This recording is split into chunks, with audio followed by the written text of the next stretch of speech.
há como ensaiar para viver a vida em Cristo e nem há como ficar tendo muitas explicações nessa caminhada com Cristo. E por que não dizer a caminhada pela existência? É só depois. E apesar daquele povo ter vivido tantas coisas, aí Deus chega e fala assim, olha, mas eu não dei a vocês olhos para ver, ouvidos para ouvir, nem entendimento para entender. Algumas coisas a gente só vai compreender depois de as termos vivido, né? Porque algumas coisas, para serem compreendidas, a gente precisa vivê-las. Não dá para você compreendê-las antes de as viver e nem durante a vivência, porque elas vão parecer cruéis demais à nossa experiência e às vezes continuam sendo cruéis para quem está de fora. Por exemplo, eu conheço a história de um pastor, e aí eu vou contar isso e muitos nem vão continuar sem entender, mas esse pastor, depois, como diz o texto, depois que os olhos deles foram abertos, foi que Deus disse para ele, olha, o que aconteceu com ele? Aos 7 anos de idade, mais ou menos, ele ouviu uma vizinha dizer para a mãe que ele não era filho daquela mulher, que ele tinha sido adotado, alguma coisa assim.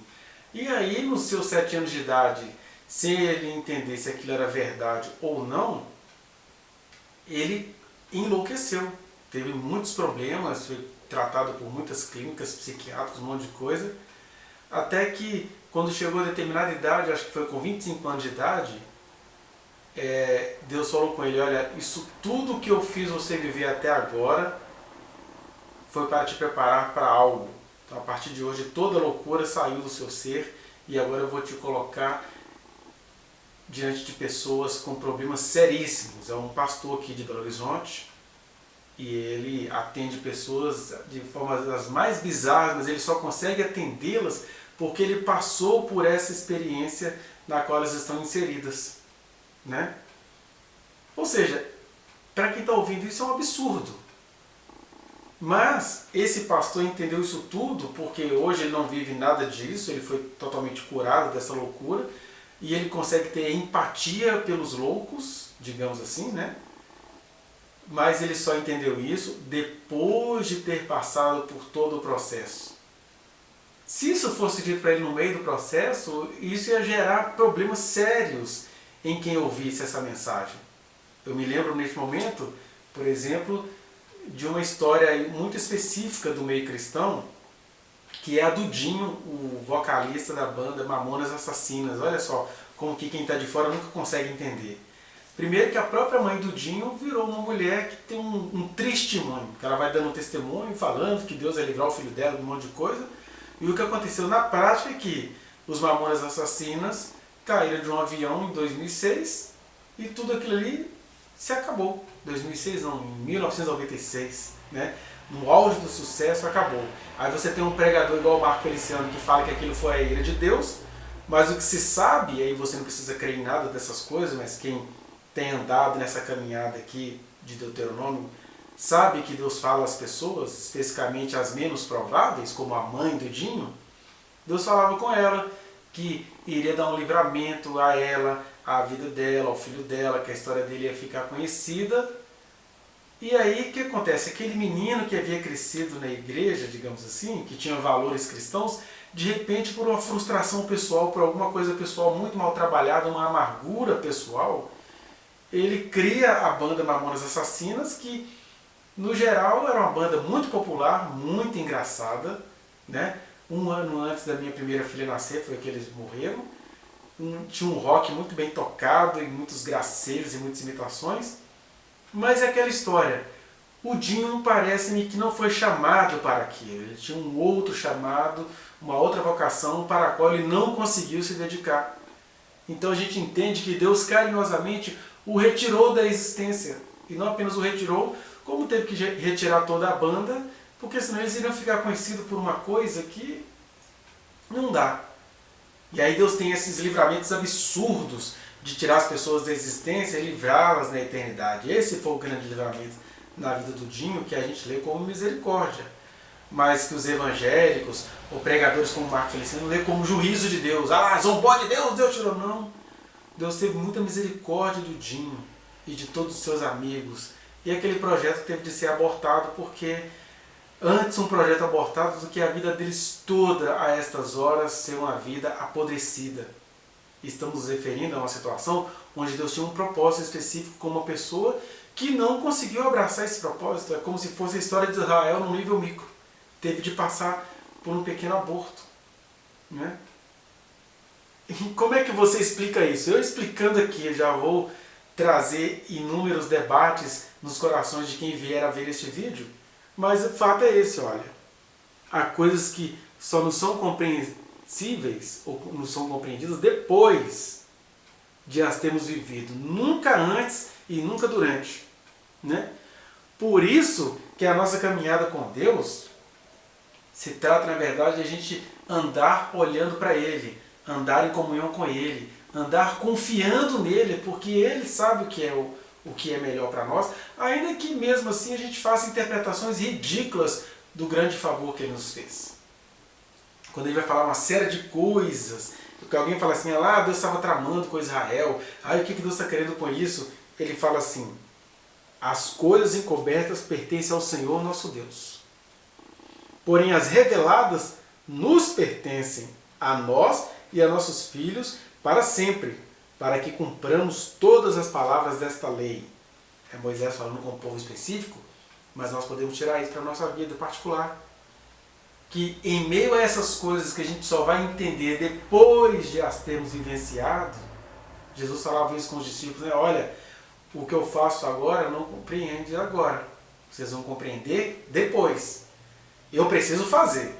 Vocês vão compreender só depois. Durante não dá. Durante vocês não entendem. Durante havia muitas fantasias.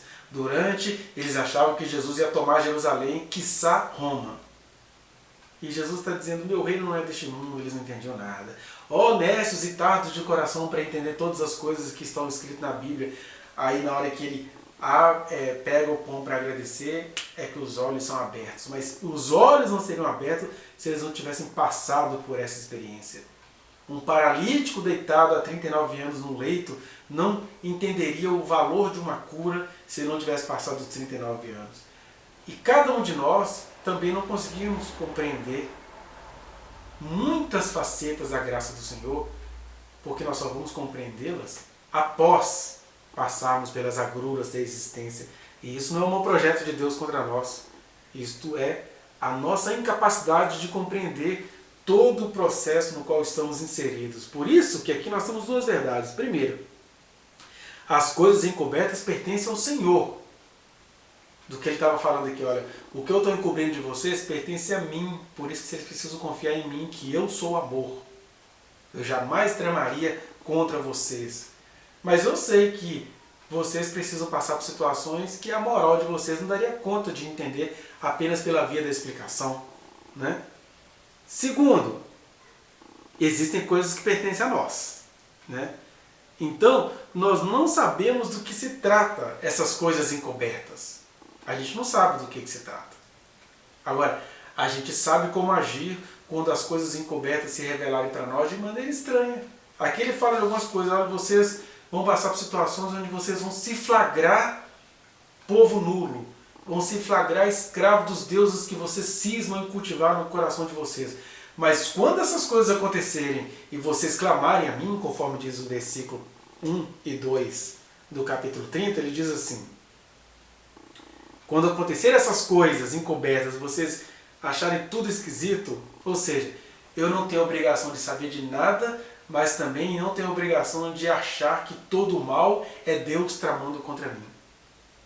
Eu achei que a situação ficou ruim, clamar ao Senhor de todo o meu coração. Essa é a chave para lidar com os mistérios divinos. Né? Agora, as coisas são encobertas porque Deus conhece a nossa estrutura. Deus conheceu a estrutura dos cananeus para salvá-los em meio à tragédia, daí as coisas encobertas. Deus conhecia a estrutura dos israelitas e dos judeus até hoje para deixá-lo, às vezes, com um véu até que tudo seja compreendido. E Deus conhecia estruturas até do Judas. Quando a gente lê que o Judas era o filho da perdição, isso são as nossas morais lendo a história de um indivíduo que só iria encontrar a salvação por meio da perdição. Jesus não estava ali fazendo nenhum teatro, mas é fato que Judas nasceu com essa missão inexorável, com essas coisas encobertas para o trair, mas em o traindo de maneira trágica, ele cai em si. E ele até se mata em relação a isso. Mas as coisas cobertas pertencem a Deus. Se Deus fez um indivíduo chamado Judas Iscariotes nascer para trair o Salvador, a salvação de Judas é responsabilidade divina. Deus sabe o que cada pessoa entende, Deus sabe o que cada pessoa faz. Mas até dizer isso, fica parecendo para alguns que eu estou justificando a abominação e para outros que eu estou insinuando o suicídio. Eu só estou dizendo que Deus conhece as histórias. Deus sabe os segredos. As coisas encobertas pertencem a Ele. Por isso que eu, com o que me foi revelado, só posso ter esperança de que até o Judas está salvo. Porque ele não tinha como sair daquela coisa encoberta que o envolveu. João nos ajuda a entender isso quando ele fala que Satanás entrou em Judas. E toda vez que leio isso, eu vejo que há muito mais esperança para um Judas endemoniado que teve que trair Jesus porque ficou possuído por Satanás, do que para algum líder religioso que nunca ficará possesso, mas é a possessão em pessoa. Ou de um político que nunca praticou a corrupção, porque é a corrupção em pessoa. Há mais esperança para Judas Iscariotes, porque as coisas encobertas pertencem a Deus. E a Deus pertence a gente saber ler essas coisas encobertas com muita esperança. E as reveladas pertencem a nós, na medida que a gente confia nele, que a gente anda nele, que a gente se abre ao seu amor, que ultrapassa toda a nossa capacidade do pensamento.